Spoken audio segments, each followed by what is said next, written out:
səslənir, dalğalar çırpılır. Yaşıl ağ bayrağım ürəyimdə vurulur. Xəzərin sahilindən qalxır hayxırtı. Xəzər Lənkəran bu xalqın fəxri.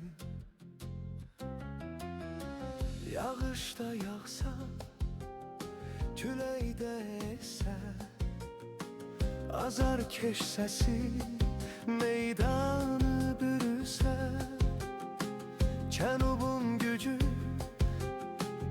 ürəkdə alov.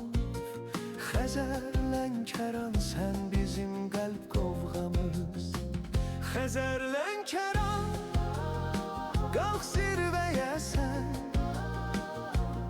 Sənin adınla fəxr edir hər bənd. Dalğa kimi gəl, meydanda yan. Əfsanə adındır Xəzər Lənkəran.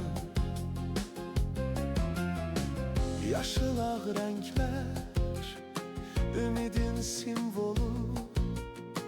Meydanın qartalı, Cənubun qüruru.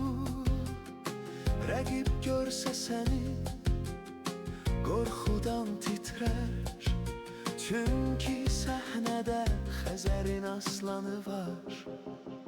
Xəzər Lənkəran, qalx zirvəyə sən.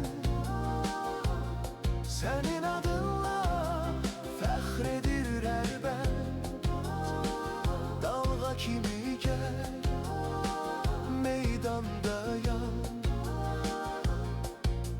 Əfsanə adındır Xəzər Lənkəran. Bir ürək, bir səs, bir sevda içində. Xəzərin adı qalır yaddaş içində. Cənubun səsi, xalqın fəryadı.